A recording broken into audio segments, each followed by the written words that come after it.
Hey everyone, it's Joe from Joe and Mike and Joe. I don't really know a podcast, still don't know. And I am here by myself today to talk about the Walking Dead Ones Who Live trailer. This has been something we've been waiting for since what 2018 since Rick left the show, and it was gonna be three movies, and then streaming services decided, hey, instead of tying up loose ends, we're just gonna break things off into a million different TV shows. And Walking Dead was like, hey, that's a good idea, and went along and did that. And instead of getting three movies, we can watch it at a real movie theater, which I think would be really cool. We're going to get a six-episode series, but who can I be to complain when we're actually gonna get it now? Because, like I said, 6 years. It's overdue. So, yeah, they just dropped the trailer, and I'm gonna share with you my thoughts on the trailer, what I expect to see, a couple questions that I have about the show, maybe what I'm predicting might happen with those questions, and yeah, I'm hoping that it'll be relevant enough to turn into a series where every week I come in and say my thoughts on it. Maybe I'll get someone else in who watches. I know a lot of people jumped ship on The Walking Dead after, certain characters died. And all of my friends who watched the show with me and introduced it to me, did that as well. So I have no one really to talk, um, with it. I mean, talk about it to. Um, because, like I said, all those friends jumped ship quite a bit ago. But if any of them pick it back up for this series, which we'll see, I'm hoping, they'll be on here as well. But with that said, yep. So I'm not gonna actually play the trailer because, you know, copyright. So if you're here to actually watch the trailer, I don't. First of all, I don't know why. Just go watch it on AMC's channel or Walking Dead's channel or whatever. But I'm gonna point out a couple things that I noticed, a couple things that from The Walking Dead that I think could be involved here and stuff like that. Side note, I did not watch Fear the Walking Dead or Tales of the Walking Dead. I know the what is this play called? The Civic Republic. I know that that place is mentioned a couple times in both those series. Or I'm pretty sure it's in Tales. I know it's in Fear. Um, so yeah, that's not going to be covered. Unfortunately, I wish I did have that information. I just lost all interest in Fear the Walking Dead after season three, so I haven't seen past that. And yeah, let's um let's begin. So the first thing I want to talk about is not in the trailer, but it's just more so I'm curious where we're going to start. Where is the first episode of this show going to take place? We have, what is it, like a 5 year time jump after Rick leaves, and then I think we have, do we have another time jump? I don't think we do. I think we have a 5 year time jump after Rick leaves. Actually, I think we do have quite a few time jumps, and then to the Maggie and Negan series, the Daryl series. There's a lot of time jumps going on, and at least for the first episode, I do not want a time jump. I want to see what happened to Rick directly after the events of season 9, episode 4. Episode 5. I want to know where the helicopter took him. I want to see his initial reaction to seeing all these things for the first time. Maybe a similar shot for shot of him waking up in the hospital in Atlanta would be, I don't know if that'd be a stretch, but it would be neat. It would definitely be neat. Um, yeah, and I don't really mind if they do a time jump after that because we want to get to a point where Michonne can run into him again and find him, and there will need to be a significant time jump involved for that to happen. But I don't want any time jump until we figure out what happened immediately after to Rick. And the other thing is, um, I want it to be better with like showing us the time span, right? That the amount of time change, because this isn't like the Maggie and Negan series, right? Where it's like, new series, this is where it's going. It's like, all right, we have Michonne at X area, right? We don't know where she is if we don't know the time frame, right? Like if it's been 3 years since Rick left and that's where we're watching, we know she's in Alexandria, right? If it's been 6, 7 years, then we know, all right, she's probably on the road now looking for Rick. We need to know exactly when this is so we can get a good basis of where Michonne is and when they might be able to cross paths. Which is another point I want to bring up. When are they going to cross paths? I don't want this to be a series where it takes them all the way to episode 6 to cross paths. It feels like The Walking Dead has been doing that a lot lately, where they've been dragging it out, and then finally in the final episode, hey, you get what you wanted all season. I don't want that.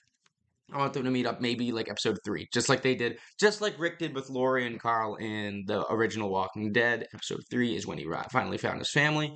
No one really saw it coming that early, unless, of course, you read the comics.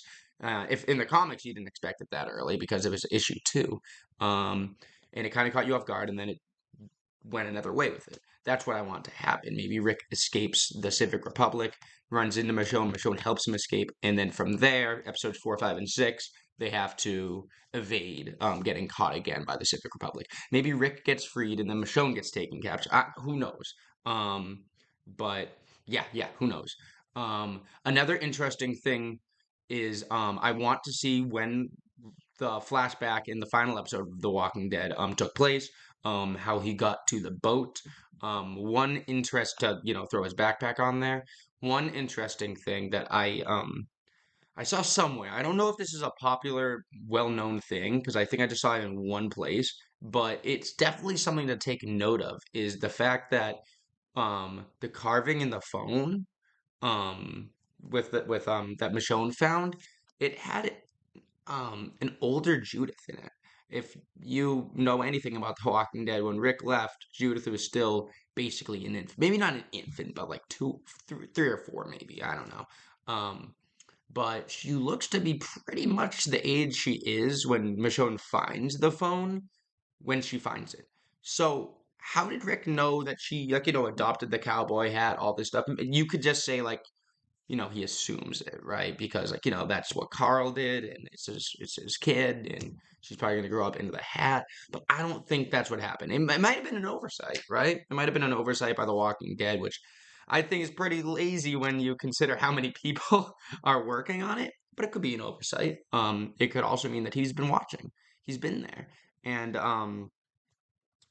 another thing I want to say about the phone is I don't know the names of the new characters yet, but the lady who was talking to Michonne is like, you know what that means in Japanese? It's like keep going, or it's not like just hold on a little. I forget what the phrase was that it meant, but I don't need to know that to bring up the point. Why does Rick know Japanese? Right? Why does he know Japanese? We don't. It's not like he ever learned Japanese in the series. This is nothing we covered. Is it just a superlative at the Civic Republic where you can, what is it, a language elective kind of thing you can take? I don't know.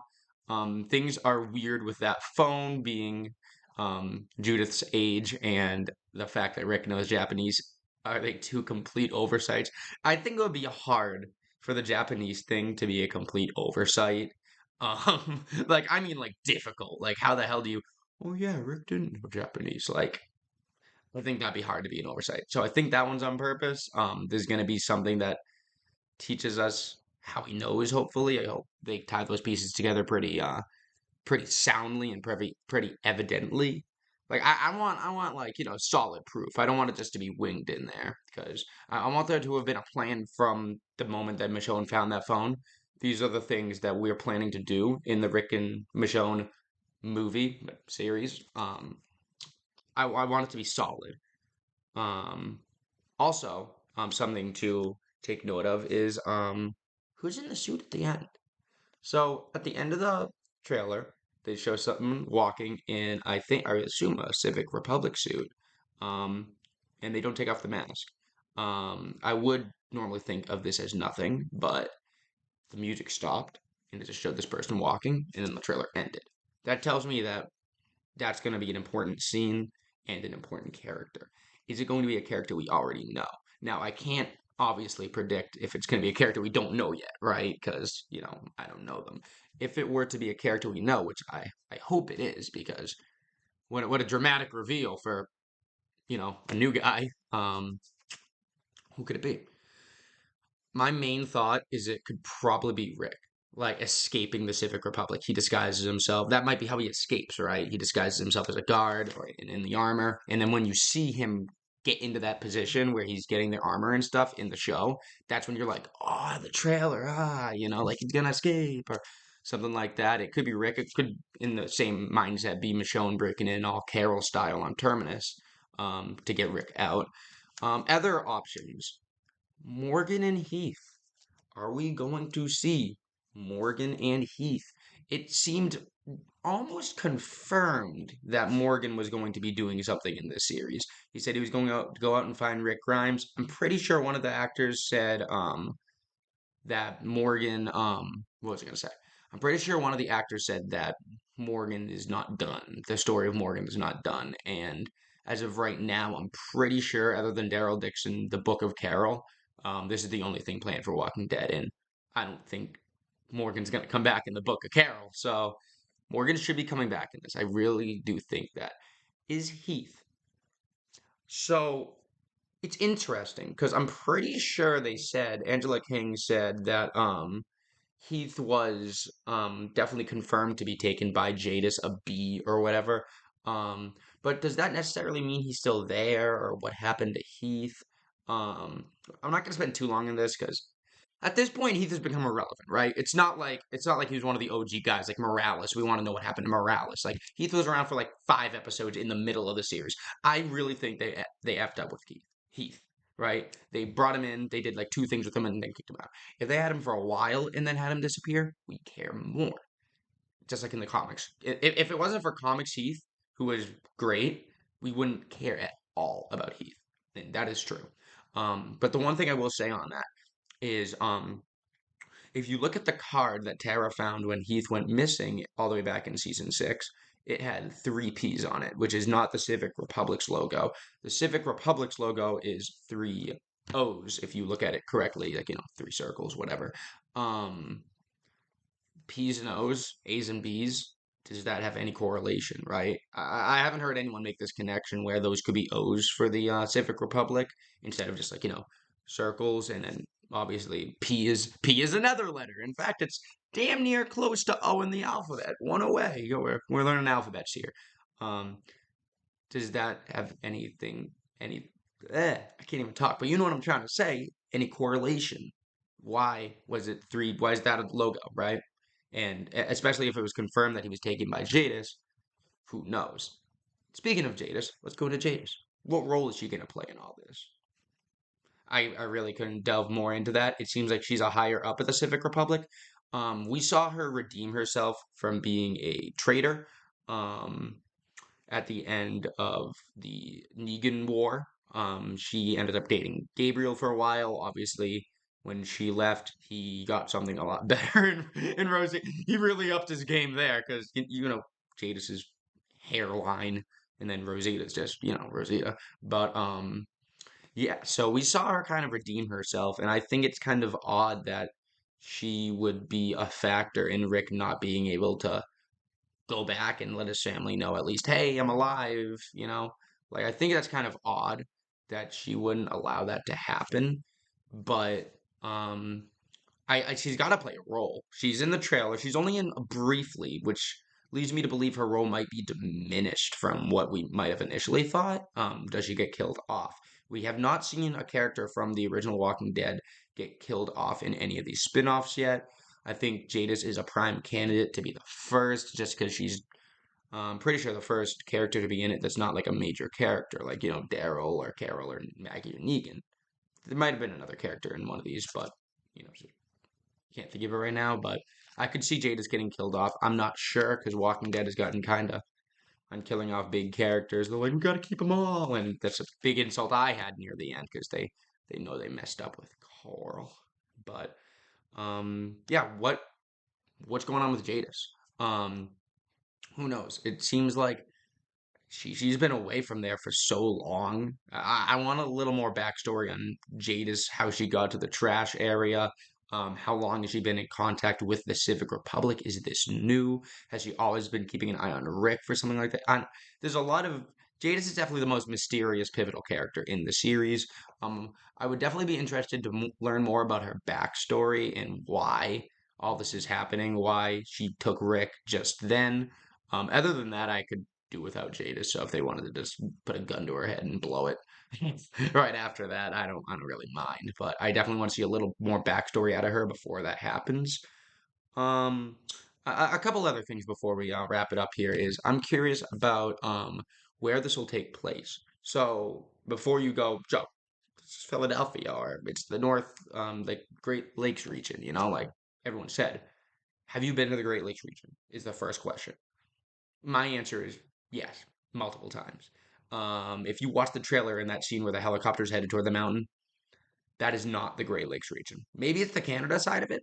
Who knows? I don't think so though. That looks like the northwest of America, honestly. It looks like the Cascades or like near Olympic or something. The Rockies, you know? It looks like western the United States. So, where is this going to take place? Why are they going out there? They're talking about like the biggest army force in the world. Are they going to move Rick from Philadelphia to Washington? And if so, how does Michonne get all the way over there in 6 episodes? It's very strange. I hope they're because I remember in what was it, the Last of Us series, they were like 10 miles west of Boston, like for a bottom graphic, and then it was just definitely as a Massachusetts resident, it was definitely not anything like the terrain 6 miles west of Boston. It was actually kind of funny. But I hope The Walking Dead doesn't mess that up. It was kind of a goof, because it was like really quick, and then they kept going. Obviously, in The Last of Us, they kept going out west. I hope they're not like, yeah, we're in Philadelphia, and then you just see snow-capped mountains. That's just the goofiest thing. So, I hope they have a plan for that. I'm curious as to what it is. And I hope that it works well and is satisfying. Speaking of satisfying, I really hope that the reunition of Michonne and Rick is satisfying. Not all can be satisfying in the world of Walking Dead. That's what makes The Walking Dead so special. You're not always guaranteed a happy reunion. Look at Maggie and Beth. They were teasing that for so long and then just killed her. And a lot of people shit on that scene or that idea that Beth was just like gone like that. But it's realistic. It's one of those scenarios where it's like, hey, you can't always get the happy ending, and that way, when you do get the happy ending, before it, you're not like, oh, well, it's gonna be the happy ending because it's always the happy end. No, sometimes you're gonna get a rough ending, and I like that The Walking Dead has introduced that factor, especially with like people like Carl, who I still think it was a mistake killing him off, but that's what they did to set this precedent. This better be a happy ending. But maybe not ending, but reunion. The reunion better have some spark to it. When they find each other, I want it to be everything we dreamed of. Like this is so many years in the works. Morales, that one pissed me off when Morales just comes back, and we've been talking about Morales since 2010, right? Coming back, and they just that better not happen. I want to see a good reunion. I want it to last at least an episode where they're very happy with each other. What happens from there, we'll see where the show goes. But that's what I'm asking for of the show. Not too much to ask for. I think we will see. Like I said, The Walking Dead has gotten a lot more iffy on killing off its pivotal characters. So we will see how they handle that. I just definitely want a happy reunion, not in the middle of like a war, and it's like, oh, no, we're separated again. No, piss me off. You will see me on this channel very angry if something like that were to happen.